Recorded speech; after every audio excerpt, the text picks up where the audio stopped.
Hopewell Chin'ono achicommemorata the late president wenyika yeSouth Africa Nelson Mandela vachiti that person angari a real statesman. Vanenge vachicommemorata day rake sena mashoko ambuda nyogwanana Hopewell Chin'ono mwaza ndo vatapi venya nhau ndo vantaura nhau dziri kupisana dziri kunetsa pasi rose.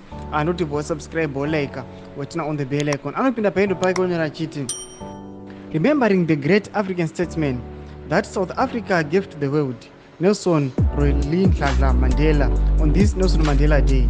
His commitment to the principles of equality, freedom and justice inspired people around the globe and changed the course of South Africa's history.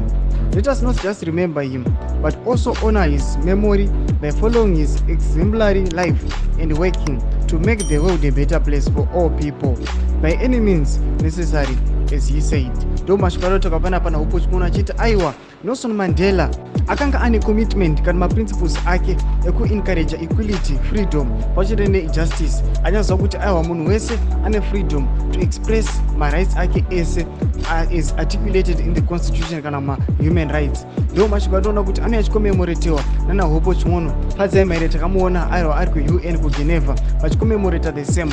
Muri Zimbabwe chimutudze mafungiro enyu kuti munoti kudii pamusoro penhau iyi. Mashoko anomataura nyika yeZimbabwe yakatarisana nema-human rights violations akanyanya kunyanyisa. Tudze mafungiro enyu pindai mucomment section medu. Subscribe like chinotina on the bell icon.